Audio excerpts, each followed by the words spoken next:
Selamat berjumpa dengan video pembelajaran. Kali ini kita akan mempelajari tentang antiturunan dalam kalkulus integral.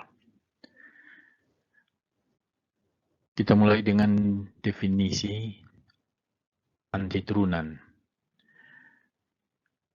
Fungsi f dinamakan antiturunan fungsi f kecil pada interval a jika turunannya fx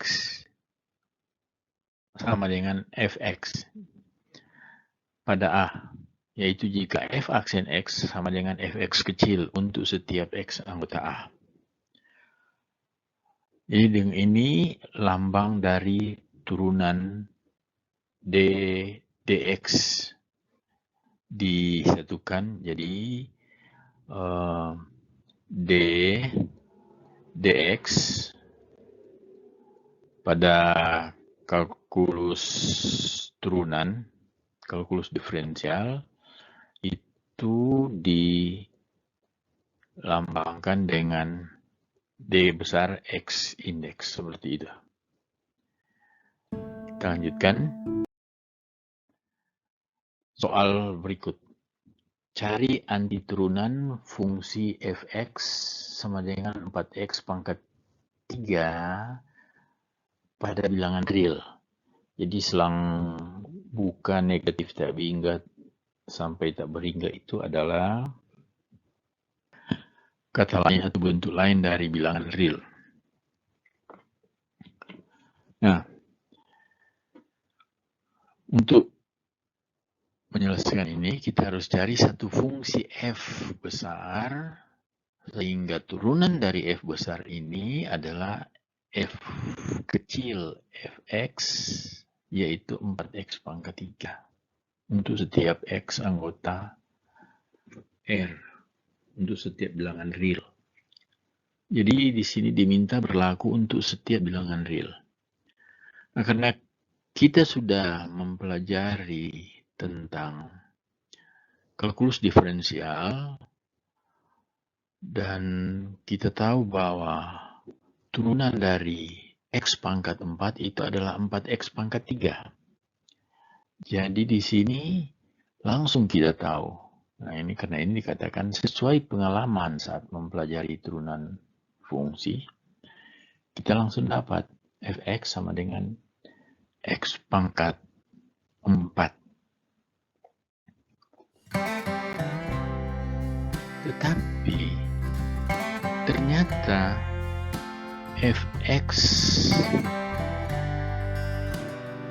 pangkat x pangkat 4 itu bukan satu-satunya solusi dari fungsi dari integral atau antiturunan dari 4x pangkat 3. Jadi maksudnya 4x pangkat x pangkat 4 turunannya 4x pangkat 3 ternyata bukan hanya x pangkat 4 tetapi x pangkat 4 tambah 12, x pangkat 4 tambah 37, x pangkat 4 kurang 8, x pangkat 4 kurang 117, dan lain-lain. Masih banyak sekali. Jadi boleh dikata untuk setiap x pangkat 4 tambah sesuatu konstanta kita sebut c, turunannya semua ini adalah 4x pangkat 3. Jadi masih banyak sekali tak berhingga banyak yang x pangkat 4 dengan konstanta. Sehingga kita akan menuliskannya bahwa fx adalah x pangkat 4 tambah c. C itu adalah sembarang konstanta. Ada suatu antiturunan fx sama dengan 4x pangkat 3 pada bilangan real. Nah, di sini kita melihat ada gambar-gambar dari fungsi-fungsi yang ini yang memotong di ini sekitar 18, ini 10, 0. Ini persis x pangkat 4 ini ya. X pangkat 4 dan yang lain-lain lagi X, ini min 12, ini sekitar min 4, dan seterusnya. Semua ini merupakan jawaban dari rumus anti turunan fx sama dengan 4x pangkat 3. Kita bicara tentang notasi anti turunan. Ingat, turunan menggunakan seperti sudah dikatakan tadi atau sudah kita pelajari yang lalu, kita ini tentang turunannya ddx. Nah, ini kita meringkaskannya menjadikan satu notasi baru, yaitu dx. Itu sudah dipelajari di kalkulus turunan, kalkulus diferensial.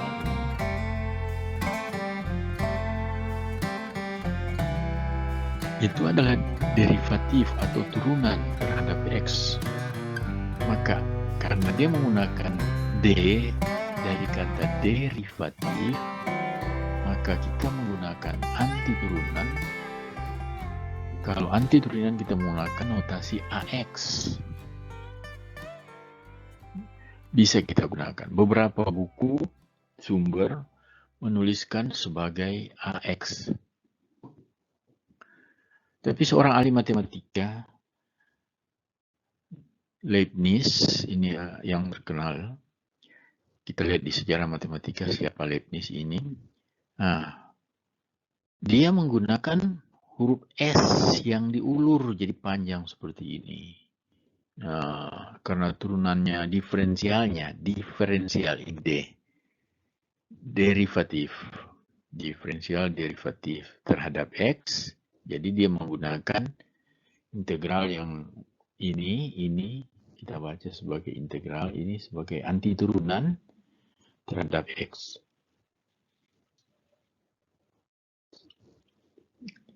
Jadi soal dalam penyelesaian di atas kita tulis begini. Nah, ini 4x pangkat 3, x pangkat 4 tambah c. Begitu juga x kuadrat, ini di anti turunan ya, anti turunan x kuadrat ini.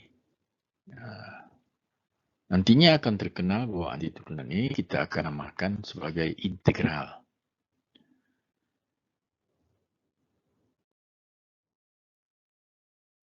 Nah, yang perlu kita ingat bahwa turunan dari integral fx adalah fx, karena integral dari fx itu adalah f besar. Nah, turunan dari f, ini ingat ya, ini f besar ini. Jadi itu adalah f. Nah, ini kalau diturunkan, kita dapat f kecil ini. Ini tentang notasi. Kemudian, turunan dari fx, kemudian kita integralkan lagi, tentunya kita dapat fx sendiri. Kita tambahkan dengan c konstanta. Nah, di sini rumus-rumus anti turunan pertama yang kita pelajari adalah anti turunan fx dx sama dengan fx tambah c. Kenapa? Karena turunan dari fx tambah c adalah fx. Dia kembali ke sini. Itu yang jadi pahami pengertian notasi dengan rumus di bagian ini sebagai landasan pertama untuk mempelajari anti turunan dan integral. Jadi di sini kita mendapat satu kesimpulan bahwa turunan dengan anti turunan itu merupakan operasi yang berkebalikan, atau bisa kita sebut saling inverse. Ada banyak operasi yang saling inverse di dalam matematika, seperti tambah dengan kurang, kali dengan bagi, pangkat dan menarik akar, Sekarang kita jumpai lagi turunan dengan anti turunan. Kita lihat teorema 1 tentang aturan pangkat. Untuk sembarang bilangan rasional R, kecuali R negatif 1. Jadi negatif 1 tidak masuk dalam teorema ini, di dalam rumus ini. Maka integral X pangkat R sama dengan X pangkat R tambah 1 per R tambah 1 tambah C. Ya. Jadi, di sini pangkatnya R tambah 1, penyebutnya R tambah 1 sama. Jadi kita mudah mengontrolnya. Sebagai bukti, ini lagi dari pengetahuan tentang derivatif, turunan. Nah, tentu kalau XR anti turunannya ini X pangkat R tambah 1 per R tambah 1 tambah C, berarti turunan dari bagian ini, kita tahu bahwa turunan C 0. Karena itu dalam pembuktian kita tidak memasukkan lagi C ya. X pangkat R per R tambah 1, kalau dicari turunannya, ya pasti dia akan dapat X pangkat R. Nah, dengan cara bagaimana? Nah, kita lihat ini. 1 per R tambah 1 dikali R tambah 1 kali R. Ya. Jadi ini tambah 1 ini. Merupakan pangkat dengan penyebut hasilnya X pangkat R. Selanjutnya, ini ada keterangan anti turunan, anti derivatif.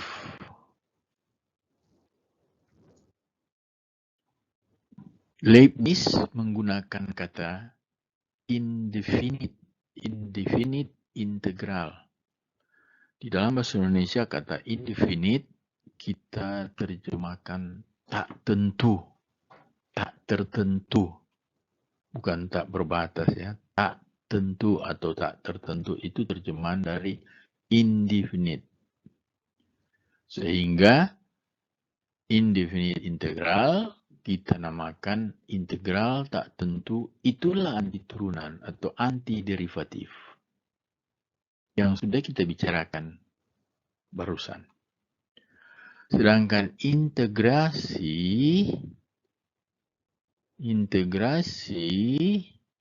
digunakan sebagai padanan anti diferensiasi. Jadi kata-kata yang saling inverse ya. Integrasi, anti diferensiasi.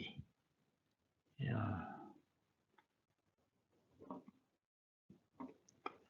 Sekarang kita lihat ini simbol. Integral fx dx. Atau lebih lengkap, integral tak tentu fx dx. Tapi cukup saja kita baca integral. Integral fx dx. F itu dinamakan tanda integral. Sedangkan fx integran. Jadi fungsi ini, fungsi yang akan diintegralkan itu adalah disebut integran. Nah, dx di sini mengenai diferensialnya. Cari anti turunan dari fungsi x pangkat 4 per 3. Kita gunakan rumus pada teorema 1. Pangkat ditambah 1 per penyebut dari pangkat yang asal ditambah 1. Jadi X pangkat 7 per 3 per 7 per 3. Langsung saja kita buat 3 per 7, X 7 per 3. Ingat, 1 per A per B itu sama dengan B per A. Ini yang digunakan di sini ya, prinsip ini yang digunakan di sini. Ini kan 1 per 7 per 3 menjadi 3 per 7. Ya. Prinsip itu. Teruskan, ini kalau kita kali dengan B per A, kenapa dia dapat ini adalah konsep dasar perkaliannya. Pembilang kita kali dengan B per A, penyebut kita kali dengan B per A, ini jadi satu, yang di pembilangnya menjadi B per A. Teorema 2, ini turunan dasar yang dengan integral dasar untuk fungsi sinus dan kosinus. Integral sin X adalah negatif cos X dan integral cos X negatif sin X. Teorema ini dibuktikan sebagai berikut. Nah, kita turunkan min cos X dapat sin X. Kita turunkan sin X menjadi cos X. Kita integralkan sin X menjadi min cos X tambah C. Integralkan cos X menjadi sin X tambah C. Jadi berkebalikan ini. Ya. Kita lanjutkan. Teorema 3. Sifat-sifat linear integral. Integral mempunyai sifat-sifat linear sebagai berikut. Misalkan Fg mempunyai integral tak tentu dan K konstanta sembarang. Maka berlaku Kfx, jadi K ini bisa dikeluarkan dari tanda integral. Konstanta di depan suatu fungsi, suatu integran, dapat kita pisahkan, kita keluar. Jadi yang dihitung hanya integrannya, hanya fungsinya. Kfx tetap disebut integral. Jadi yang ada di dalam tanda integral dengan dx yang diapit oleh dua tanda ini disebut integran. Nah, konstanta dari suatu integran dapat kita keluarkan. Yang berikut, penjumlahan fungsi adalah integral penjumlahan fungsi adalah penjumlahan integral fungsi, kedua fungsi. Integral selisih dua fungsi menjadi selisih dua integral fungsi. Nah, ini tugas pertama untuk dikerjakan. Selanjutnya,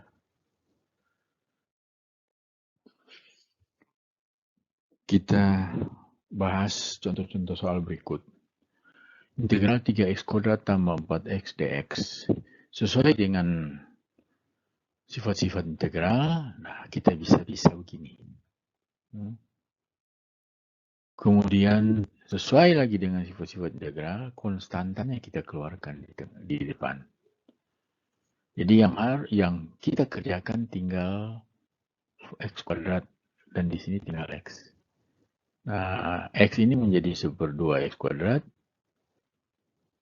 X kuadrat menjadi x pangkat 3/3. Ini sudah dicoret tinggal x pangkat 3. Ini 4 dicoret dengan 2 tinggal 2.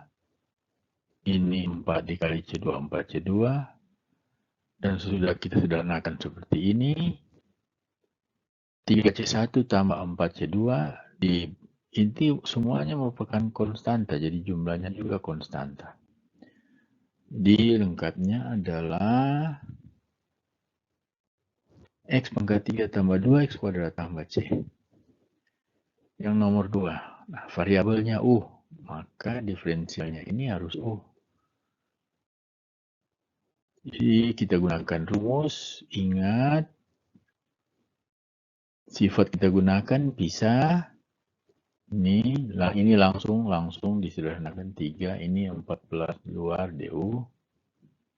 Ini tambah 1, ini kan tambah 2/2 jadi 5/2.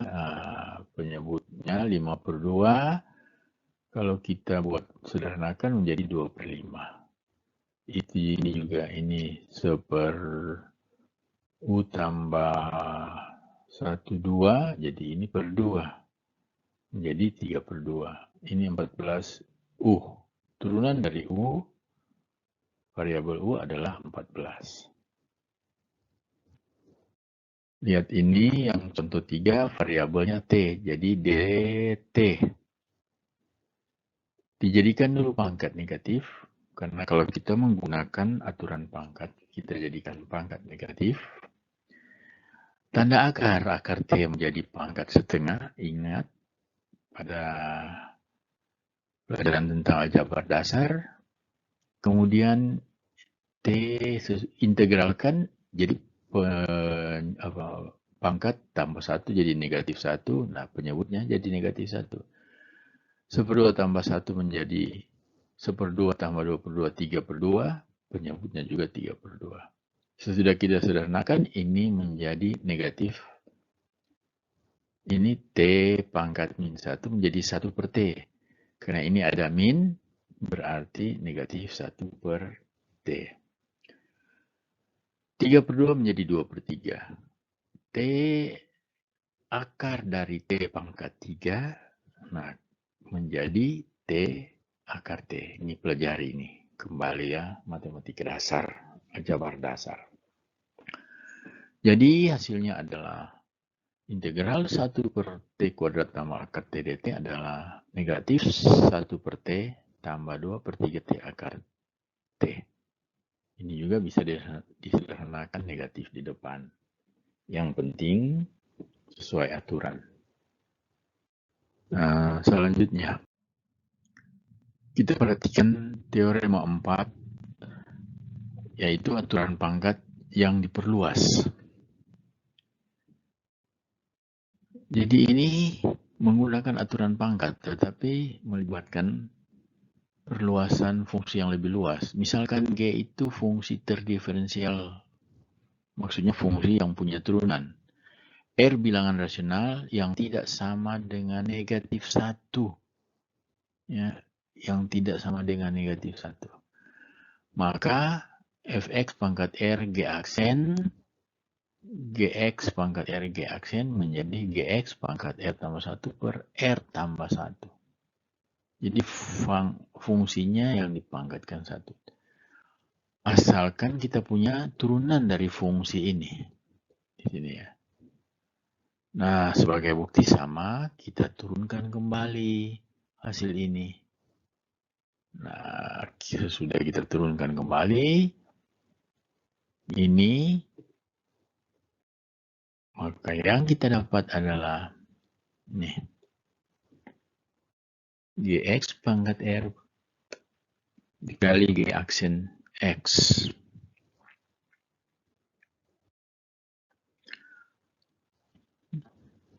Kita lanjutkan. Integral sinus cos. Integral sin pangkat 3x kali cos x dx. Nah, yang berpangkat inilah kita ambil sebagai Gx. Jadi Gx-nya sin. Turunan dari sin adalah cos. Nah, ternyata ini turunan dari Gx. Nah, dengan menggunakan teorema 4, kita peroleh sin pangkat 13x cos x dx menjadi sin pangkat 14x per 14 tambah c. Atau 1/14 sin 14 pangkat 14x. Yang berikut ini fungsi aljabar x pangkat 4 tambah 3x pangkat 30 dikali 4x pangkat 3 tambah 3. Nah, ini yang kita ambil sebagai Gx. Kemudian kita cari turunannya. Maka turunannya 4x tambah 3. Inilah turunannya. Sehingga kita langsung menggunakan teorema pangkat yang diperluas ini. X pangkat 4 tambah 3x pangkat 31 per 31 ditambah dengan C. Kita lanjutkan. Catatan kepada teorema 4. Sekarang kalau Gx itu kita misalkan sebagai U. Maka DU adalah G aksen X dx ini ya. Sehingga teorema 4 yang diperluas tadi, ini integral Gx pangkat R G aksen X sama dengan Gx pangkat R tambah 1 per R tambah 1 tambah C menjadi bentuk sederhana U pangkat R dr integral U pangkat R dr sama dengan U pangkat R tambah 1 per R tambah 1 tambah C. Untuk R tidak sama dengan min 1. Nah, ini kan sama dengan bentuk pangkat yang mendasar. Bentuk pangkat di sini adalah U itu X pada yang rumus dasarnya. Berikut, X pangkat 7 kurang X kuadrat dipangkatkan 5 dikali 7X pangkat 6 kurang 2X. Nah, mana yang harus dimisalkan sebagai U atau GX? Nah, yang pangkat tinggi di sini U sama dengan X pangkat 7 kurang X kuadrat. Jadi kita harus pandai-pandai melihat, memperhatikan. Biasanya U, GX itu kita ambil yang pangkat tertinggi. Pangkat yang lebih tinggi. Karena U, X pangkat 7 kurang X kuadrat, U aksen sama dengan 7X pangkat 6 kurang 2X. Sehingga menggunakan teorema 4, ini 4, diperoleh seperti ini. X pangkat 7 kurang 2X kurang X kuadrat pangkat 6 per 6. Atau bisa juga kita buat 1 per 6 dikali X pangkat 7 kurang X pangkat 2 pangkat 6 tambah C. Jadi di sini tidak ada penyebut. Per 6 ini menjadi 1 per 6. Kita teruskan pembahasan soal-soal tentang antiturunan. Sini kita tinggal membahas soal-soal lanjutan. Nomor 1, fx sama dengan x kuadrat tambah pi. Nah, kalau diintegralkan langsung saja sepertiga x kuadrat tambah, ini bukan x kuadrat, sepertiga x pangkat 3. Seperti itu ya. Sepertiga x pangkat 3 tambah pi. Pi x. Pi dikali x tambah c. 2. Fx sama dengan 1 per akar pangkat 3x kuadrat. Ingat, kita jadikan dulu akar itu menjadi pangkat pecahan. Pangkat pecahan dijadikan pangkat negatif. Pangkat negatif baru diintegralkan. Jadi min 2 per 3 tambah 1 menjadi 1 per 3. Negatif 2 per 3. Tambah 1 artinya tambah 3 per 3 mengikuti penyebut ini 2 per 3 ya. Jadi hasilnya 1 per 3. Nah, inilah X pangkat 1 per 3 per 1 per 3 tambah C. 1 per 3 menjadi 3. X pangkat 1 per 3 menjadi akar 3. Akar pangkat 3 dari X. Berikut. Nomor 3. Fx sama dengan X kuadrat kali X pangkat 3 tambah 5X kuadrat kurang 3X tambah akar 3. Nah, soal begini karena kalau kita turunkan tidak bisa ya dikali. Kita uraikan ini menjadi seperti ini. Ya, X pangkat 5 tambah 5X pangkat 4 kurang 3X pangkat 3 tambah X kuadrat akar 3. Kita integralkan semua itu dengan syarat-syarat integral aturan pangkat semua. Ini juga harus kita lengkapi. Ingat ini akar 3, jadi dia koefisien dari X kuadrat. Jadi per 3 ini karena X kuadrat. Akar 3 tidak berubah, maka kita peroleh hasil ini. Masih bisa sebenarnya kita faktorkan, yaitu keluarkan X pangkat 3 Ini tinggal X pangkat 3 pangkat 2 pangkat 1 pangkat 0. Ditambahkan dengan C.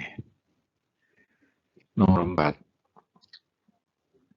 Fx sama dengan 4x pangkat 6 tambah 3x pangkat 4 per x pangkat 3. Nah, untuk memecahkan ini, pertama kita bagi masing-masing suku pada pembilang dengan penyebut X pangkat 3 seperti ini. Sehingga yang kita dapati adalah 4X pangkat 3 tambah 3X. Lebih mudah diintegralkan. Jadi kita integralkan 4X pangkat 4 per 4. Ini 3X menjadi 3 per 2X pangkat 2. Karena 3X itu artinya X 3X pangkat 1. Nah, sesudah kita sederhanakan, kita dapati X pangkat 4 tambah 3 per 2X kuadrat ditambah dengan C. Kita lanjutkan. Di sini dihadirkan dua nomor. Nomor 5, Fx sama dengan akar 2X. 2X itu di dalam tanda akar per X tambah 3 per X pangkat 5. Nah, akar 2X kita pisahkan dulu akarnya menjadi akar 2 kali akar X. Nah, akar X ini kita akan bagi dengan X. Akar X pangkat setengah dibagi dengan X menjadi X pangkat min setengah. Ini 3X pangkat 3X per 5 menjadi 3X pangkat min 5. Baru bisa kita integralkan. Nah, kita integralkan menggunakan aturan pangkat ini. Semua ini diperhatikan dari mana dia bisa dapat seperti itu. Nah, ini kan min setengah tambah setengah. Dari mana ini? X pangkat min setengah menjadi X pangkat setengah. Nah, itu min setengah, min seperdua tambah 1. Dari mana 1? Rumus integral. Rumus integral tambah 1. Berarti tambah 2 per 2. Karena kita menambahkan 2 per 2, itu artinya menjadi 1 per 2 positif. 1 per 2 itulah akar. Akar X dikali akar 2 menjadi akar 2X. 1 per 2 sebagai penyebut menjadi 2. Jadi pembilang. Nah, untuk yang ini mudah saja. Ini min, ini X pangkat min 4 menjadi X pangkat per X pangkat 4. Yang min 4 menjadi min, di sini min 3 per 4 X pangkat 4 tambah C. Nomor 6. Ini bukan lagi X. Ya, ini set ini. Ingat ini. Set. Karena variabelnya set. Jadi diferensialnya harus set. Semua ini set ya. Ini set. Nah, kita uraikan dulu pembilang ini. Set kuadrat tambah 1 kuadrat ini diuraikan, dapat set pangkat 4 tambah 2, set kuadrat tambah 1. Kita bagi dengan akar set. Jadi akar set ini set pangkat 1/2. Set pangkat 4 dibagi set pangkat 1/2 menjadi set pangkat 4 kurang 1/2. 4 kurang 1/2 berarti 8/2 kurang 1/2 menjadi 7/2. Ini 2 kurang 1/2. 2 kurang 1/2 itu artinya 4 per 2 kurang 1/2 menjadi 3/2. Dan ini 1 per set pangkat setengah menjadi set pangkat min setengah. Kita integralkan semua tambah 1 untuk pangkat dan hasil tambah itu kita jadikan penyebut dan ininya kita peroleh seperti ini. 9/2 per 9/2. Set pangkat 52 per 52. Set pangkat setengah per setengah. Ini Sesudah kita sederhanakan menjadi set pangkat 4 akar set per 9, 2 set kuadrat akar set per 5, 2 set kuadrat akar set tambah 5, tambah C. Ini kita sederhanakan semua satu kali. 2 set kuadrat karena semua mengandung 2 set kuadrat. Di sini ada 2 set kuadrat, di sini ada 2 set kuadrat. Tersisa ini set kuadrat. Kalau kita tarik set 2 set kuadrat, tinggal set kuadrat. Itu per 9 ada. Akar set sudah di belakang. 1/5 ada. Ini dan ini adalah, karena ini sudah ditarik semua. Bagian ini 2 set kuadrat akar set sudah ditarik keluar semua, tinggal 1 di dalam. Inilah hasil yang terakhir.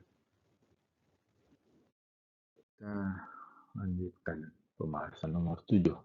Soal selanjutan. Akar 2 X tambah 1 pangkat 3 akar 2. Nah, penyelesaian mengikuti pangkat yang diperluas, ukuran pangkat yang diperluas. Kita misalkan ke X akar 2, X tambah 1. Jadi X di luar akar. Nah, sesudah kita turunkan, tentu akar 2 ini variabel. Turunannya menjadi tinggal akar 2. Beda kalau akar 2X. X di dalam akar, beda itu. Nah, kita gunakan aturan ini, aturan penurunan. Ya, akar integral akar X tambah 1 pangkat 3 akar X dx. Jadi integral Gx pangkat 3 G aksen X. Jadi pangkat 3 ini harusnya bukan Gx. Nah, ini. Di sini jadi pangkat 4. Pangkat 3 menjadi pangkat 4 per penyebut 4. Per 4 bisa kita tarik ini ke depan menjadi 1/4. Akar 2X tambah 1 pangkat 4 tambah C. Nomor 8.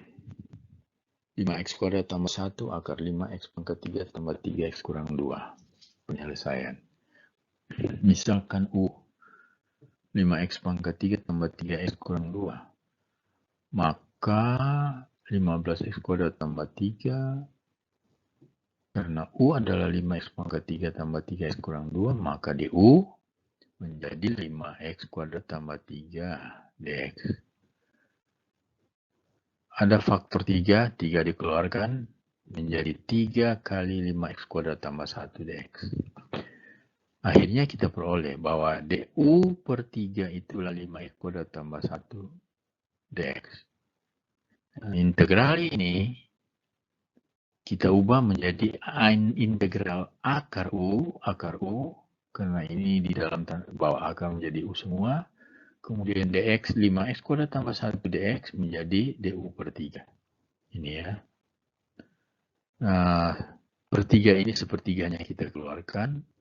Du akar, jadi menjadi integral sepertiga akar U du. Perlakukan ya seperti biasa. Jadi akar U menjadi U pangkat 1/2. Gunakan rumus integral. Menjadi 3/2 sama dengan soal-soal sebelumnya. Akhirnya kita dapat hasil seperti ini. Ya. 2 ini. Ya. Diteliti baik-baik. Situ di mana langkah-langkah tersebut untuk dipahami. Jangan sampai salah. Jadi ini kan U pangkat 3/2. Jadi U pangkat 3/2 menjadi akar U pangkat 3. Ini kan menjadi akar U kuadrat. Ini kuadrat dikali U. Ini menjadi U kuadrat. Akar U kuadrat menjadi akar U kuadrat dikali akar U. Ya, U kuadrat. Nah, akar U kuadrat ini adalah U. Ya, akar U tidak bisa keluar, tetap U. Jadi U akar U. Itu dia dapat U akar U ini, U akar U. Perhatikan itu, ini pengetahuan dasar, ini seharusnya dari SMP sudah dipelajari. Jadi kalau untuk mahasiswa, kalau ada salah, sudah keterlaluan. Kita sudah menyelesaikan 8 soal. Soal-soal pembahasan akan yang lanjutannya yang lebih sulit, lebih rumit, lebih luas, lebih dalam akan kita lanjutkan pembahasan pada video-video berikutnya agar video ini tidak menjadi terlalu panjang.